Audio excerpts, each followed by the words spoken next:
Olá, pessoal. É, Vim aqui para dizer que a gente estava numa live agora há pouco, né? Falando sobre crise existencial. E gravei a live toda e só no final alguém falou para mim, né, que tava sem o som. E gravei a live toda e não saiu com som. Amanhã a gente vai ter falando sobre a crise profissional, né? Quando a gente entra em crise existencial na profissão. E aí a gente dá uma pincelada de novo no que foi falado hoje sobre crise existencial. A necessidade, né? A importância que tem da gente sentir os nossos sentimentos, né? Com maturidade, entender, se conhecer e se perceber que tá pesado, tá difícil de lidar, procurar uma ajuda profissional, seja de um psicólogo, de um terapeuta, pessoas que sejam capacitadas a estar te ajudando a enfrentar essa crise. A crise existencial, ela é natural, tá? Eu expliquei na live, eu não consigo, eu tentei, né, recuperar o vídeo, mas eu não consegui. Mas essas crises, elas pontuam, né, o nosso amadurecimento, o nosso crescimento. Quando você passa por uma crise, seja existencial, seja de todas as crises, ela nos leva à reflexão, que nos leva à mudança de nível. A gente vai mudando de nível e isso muitas vezes dói, porque a gente entra em conflito com a gente mesmo, né? E com sentimentos, muitas vezes com crenças que foram colocadas na nossa educação, na construção da nossa pessoa, foram colocadas crenças baseadas na visão de outras pessoas em outras épocas, né, e que não serve mais para gente aquilo. E aí você entra em crise, em conflito com essas crenças e acaba, né, entrando nessa crise e não entende e fica uma coisa pesada, uma coisa mais, quando na verdade não precisa ser, tá? É muito importante a gente falar sobre crise existencial, é muito importante a gente entender essas crises e encarar essas crises como uma evolução do ser humano, porque quando a gente não tem uma maturidade, a gente não está preparado para entender essas crises, para se ouvir, isso pode ser muito perigoso, né? Porque tem pessoas que já têm um quadro depressivo, tem pessoas que já têm uma frustração muito grande pessoal, tem traumas e que de repente uma crise existencial não resolvida ou não assistida pode se transformar em pensamentos suicidas. Muitas vezes você vê a pessoa super feliz, tá sempre de boa, tranquila, brincando, mas você não sabe o que passa por dentro. E muitas vezes é isso, quando fala assim, nossa, foi de repente, ninguém percebeu nada. Não foi de repente, ninguém se suicida de repente. Todo mundo que tenta o suicídio ou que consegue o suicídio, ela vem de várias crises e desentendimento dela mesma. Tá? E não procurou ajuda, não foi incentivada a procurar ajuda, não foi percebida essa necessidade. Eu falei um pouquinho também sobre empatia, né? Que eu meditei muito nessa palavra, né? Para ver o significado da empatia.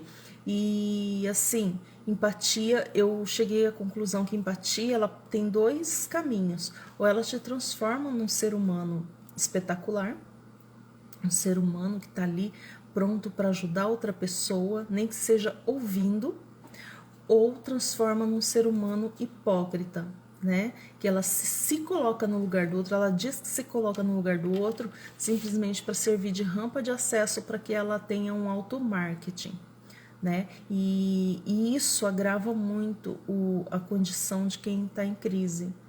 Agrava muito, porque são pessoas que precisam passar pela dor para entender que o outro sofreu. Só que quando o outro sofreu, ele precisava de apoio, ele precisava de ajuda, e ele não teve, né? Porque muitas vezes as pessoas chegam, a fala delas geralmente é: nossa, levanta daí, toma vergonha, cara, vamos mudar isso aí, vamos fazer isso, depende de você, você que tem que fazer isso daí, você que tem que resolver isso.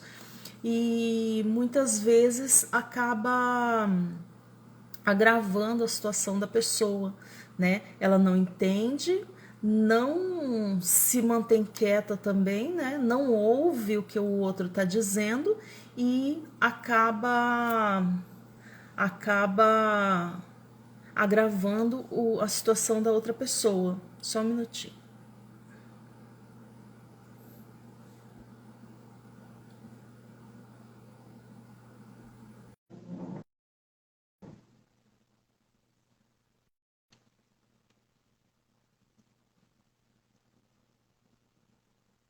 Quer entrar?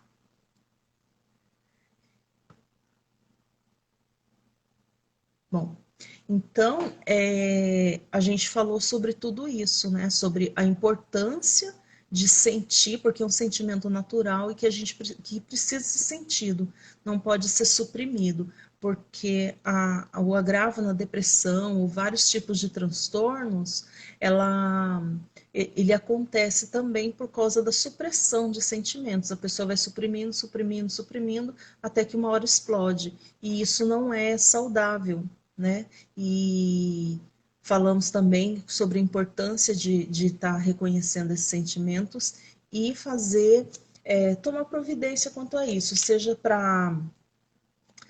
para resolver, né, para se entender, para refletir mesmo, chegar numa conclusão de noção do sentido da vida, né, ou seja, para pedir ajuda para alguém, porque é muito fácil de ser agravado, isso se agrava muito fácil, tanto com a falta de entendimento da gente, como também com a contribuição de pessoas que não estão comprometidas com o seu bem-estar, né? Pessoas que muitas vezes, ou elas vão te usar como rampa, ou elas vão simplesmente elas vão agravar a sua situação por falta de interesse, de parar e saber, né, validar o seu sentimento. Então, sempre procurar o psicólogo ou o terapeuta.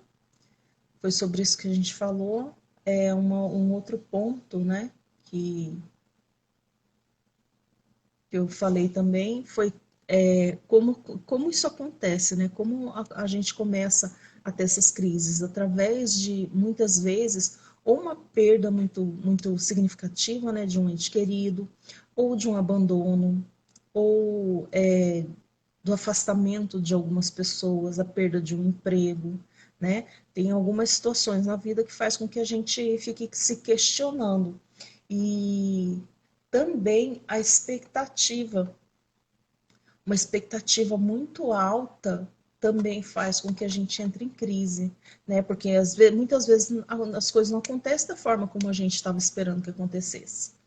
Aí como que você sabe se, se você está entrando nessas crises? Quando você começa a se questionar, você começa a fazer questionamentos do tipo, fica se questionando demasiadamente a razão de estar vivo e ser quem você é. Isso é normal, a gente fica se questionando mesmo porque é uma mudança de fase, a gente está passando de uma fase para outra. Você não vê sentido em se esforçar e obter o que deseja, e a morte é o destino de todos. Quando você pensa assim, eu vou morrer mesmo, para que eu vou fazer isso? Para que eu vou ficar me esforçando para fazer aquilo? Eu não vou ficar fazendo plano porque eu vou morrer mesmo.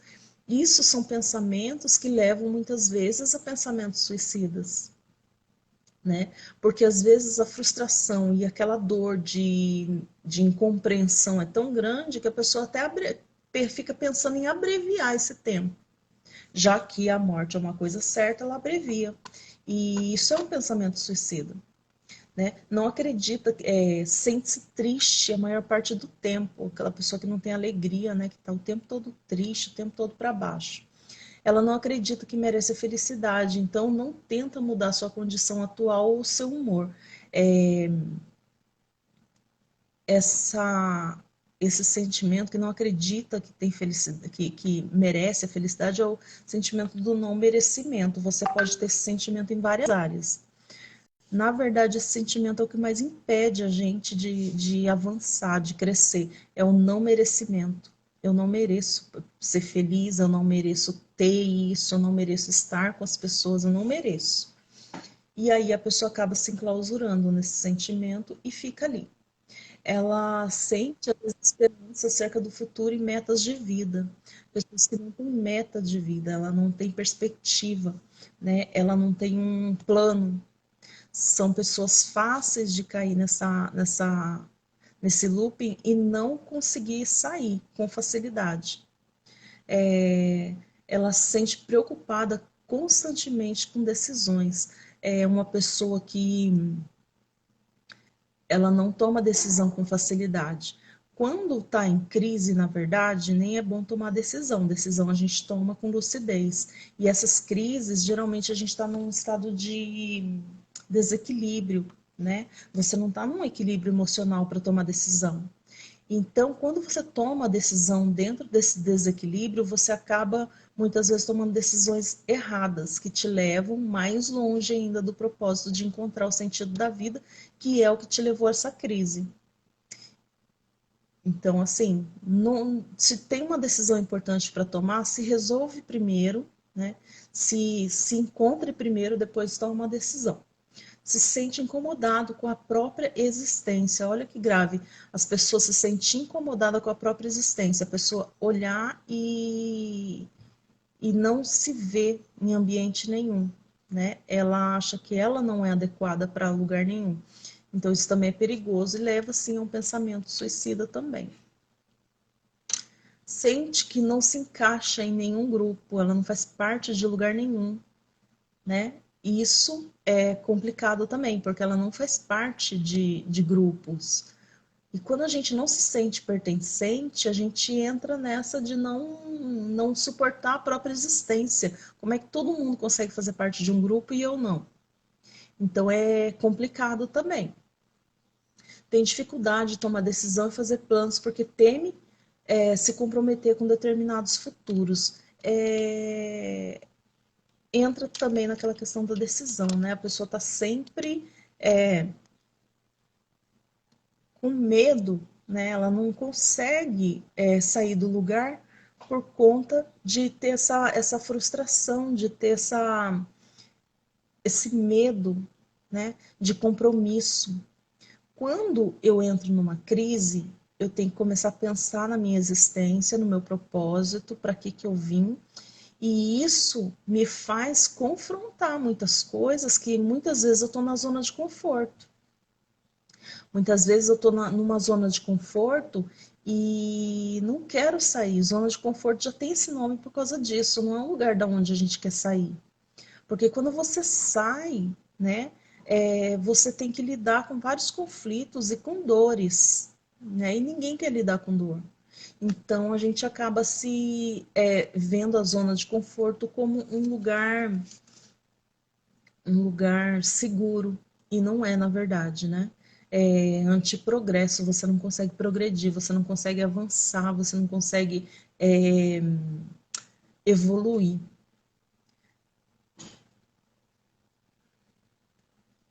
A experiência de sentimentos de impotência com frequência e ter a necessidade de perguntar o sentido da vida de novo e de novo. Essa experiência de sentimento de impotência, né? A pessoa não se sente capaz de definir qual que é o sentido da minha vida. O sentido da minha vida é minha família, o sentido da minha vida é salvar vidas, o sentido da minha vida é sei lá, levar a palavra de Deus, o sentido da minha vida, eu vou procurar esse sentido. E a pessoa que está que ela está nesse clima, né, ela não consegue, ela sente a impotência num nível muito alto, né, e frequentemente, né, então se torna uma coisa comum. E essa necessidade de perguntar é a insegurança. Ela tem tanta insegurança que ela precisa ficar perguntando para todo mundo qual o sentido da vida, porque é como se ela quisesse a maioria de votos, né? Porque ela não tem capacidade de definir, de chegar à conclusão, então ela fica buscando várias opiniões, né, para ver a maioria de voto vai acabar com a fome na África. Então esse vai ser meu propósito de vida e não é assim que funciona. Cada ser é um ser humano diferente, cada pessoa é única, né? E o seu propósito é descoberto a partir de você com Deus. Ninguém pode definir o seu propósito por maioria de votos. Ninguém pode definir o que você faz na vida, qual o sentido da sua vida por maioria de votos. Que muitas vezes o que faz sentido para mim não faz para você. Muitas vezes o que faz sentido para você não faz sentido para mim. Tem muita coisa que para você é importante porque você teve uma cultura diferente, num lugar diferente, criado por pessoas diferentes, em educação diferente, foi totalmente diferente. E então a gente tem que entender isso, que cada ser humano é um ser humano diferente, ele não tem como comparar um com o outro, né? A gente se espelha, modela, mas não se compara.